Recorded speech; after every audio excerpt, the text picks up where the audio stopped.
number 8, and we're doing the second half of Theorem 1.5, part II. And I split this into 2 parts because the other video, I didn't want to make the video too long. Okay, so Theorem 1.5, part II, we have A does not equal 0 and B does not equal 0 if and only if A times B does not equal 0. So if and only if, so then that means A times B does not equal 0, then B does not equal 0 and A does not equal 0. So let's suppose that A does not equal 0 and B does not equal 0.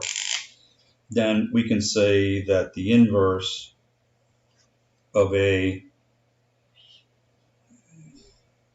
1 over A, since A does not equal 0, then its inverse is not undefined.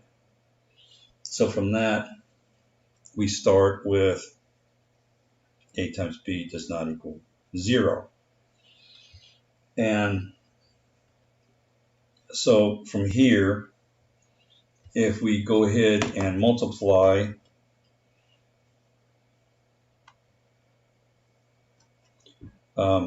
the inverse of A to both sides, and then through associative property regroup inverse of A times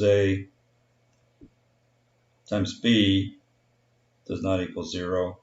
So 0 times the inverse of A is still 0. So the inverse of A times A, since it's not 0, they cancel each other out, right? Since they're not 0, they cancel each other out and they're 1. So that's 1 times B. So 1 times B is just B, and so B does not equal 0, and that holds. Well, we can say the same thing for B as well. And so we can say that the inverse of B does not equal 0, is not undefined either. Since B is not equal to 0, then its inverse is not undefined.